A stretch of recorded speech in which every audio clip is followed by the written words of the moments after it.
আসসালামু আলাইকুম everyone, welcome to Runa cooking house. আশা করছি যে যেখান থেকে আজকের ভিডিওটি দেখছেন সবাই সুস্থ ও নিরাপদে আছেন। আলহামদুলিল্লাহ, আমিও আপনাদের দোয়া ও ভালোবাসা নিয়ে খুব ভালো আছি। তো পহেলা ফাল্গুনের ভিডিওটা করছি। তো আপনাদের ভাইয়া এই হলুদ ফুল দিয়ে শুভেচ্ছা জানালো সকাল সকাল। কুমড়ো ফুলের বড়া বানাবো। সকাল সকাল এই কুমড়ো ফুল নিয়ে আসলো। কুমড়ো ফুলগুলো একদম টাটকা ছিল, সেজন্য কিছুটা ভেঙে ভেঙেও গেছে। এখন ফুলগুলো আমি কেটে নিব। এরকম অনেক পাকোড়া, বড়া, অনেক রেসিপি কিন্তু আপনাদের সাথে আমি ইউটিউব চ্যানেলে শেয়ার করেছি। আশা করছি সবাই আমার শুরু থেকে আছেন, আর যারা নতুন ভিজিট করছেন আপনাদের অনুরোধ থাকবে আমার চ্যানেলটা সাবস্ক্রাইব করে পাশে থাকা অল বেল বাটনটি বাজিয়ে দিবেন নতুন ভিডিও সবার আগে পাওয়ার জন্য। ফেসবুক পেজ থেকে দেখলে পেজটা ফলো দিয়ে সাথে থাকবেন, লাইক দিবেন এবং পরিবার প্রিয়জনের সাথে শেয়ার করতে পারেন। ফুলগুলো আমি কেটে নিয়েছি, এখন এগুলোকে আলতোভাবে ধুয়ে নিচ্ছি।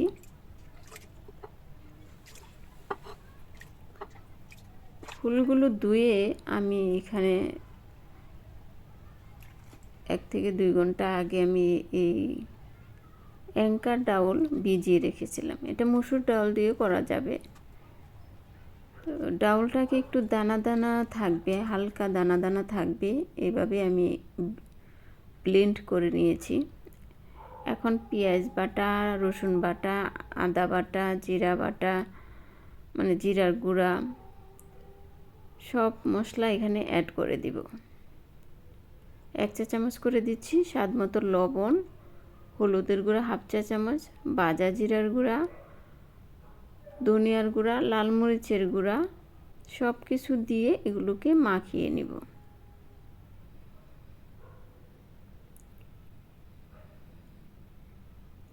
এক চা চামচ আমি এখানে ভাজা মরিচের গুঁড়া দিয়েছি, আর 1/2 চা চামচ দিয়েছি কালো জিরা।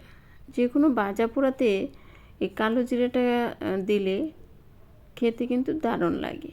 দিয়ে দিলাম এখানে ছোট কাপ দিয়ে 1 কাপ পরিমাণে চাউলের গুঁড়া।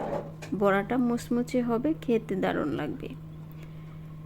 মিশ্রণটা এমন হবে যেন এই ফুলের গায়ে বসালে একদম আটকে থাকে। ব্যাটারটা এরকম।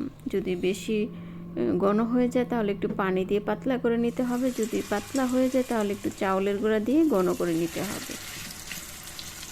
তো আমি প্যানে দিয়ে দিচ্ছি এক এক করে। এই বড়াটা খেতে কিন্তু সেই দারুণ লাগে, গরম ভাতের সাথেও খাওয়া যায়। আমি তো এই বড়াটা ভাতের সাথে খেতে খুব ভালোবাসি। বছরে একবার হলো আমি এই বড়াটা করে থাকি। তো কে কে এইভাবে আমার মতো করে বড়া করে খান অবশ্যই কমেন্টে লিখে যাবেন, আর কোথা থেকে দেখছেন সেটাও লিখবেন, যাতে আমি পরবর্তী ভিডিওতে আপনাদেরকে ধন্যবাদ জানাতে পারি। এক পিঠ যখন হয়ে যাবে তখন আমি এগুলোকে উল্টে পাল্টে একদম কাঙ্ক্ষিত কালার আসা পর্যন্ত এগুলোকে ভেজে নিব।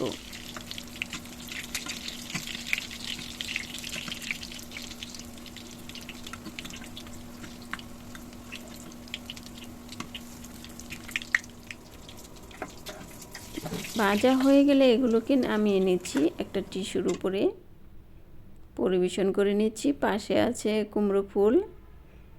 দেখতে যতটা না লোভনীয় লাগছে, খেতে তো অসাধারণ, কী বলবো।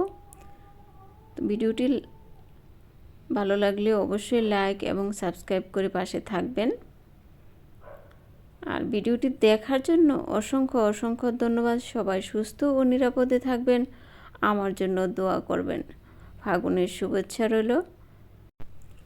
আবারও চলে আসব নতুন কোনো রেসিপি নিয়ে, সে প্রত্যাশায় আজকের মতো বিদায় নিব।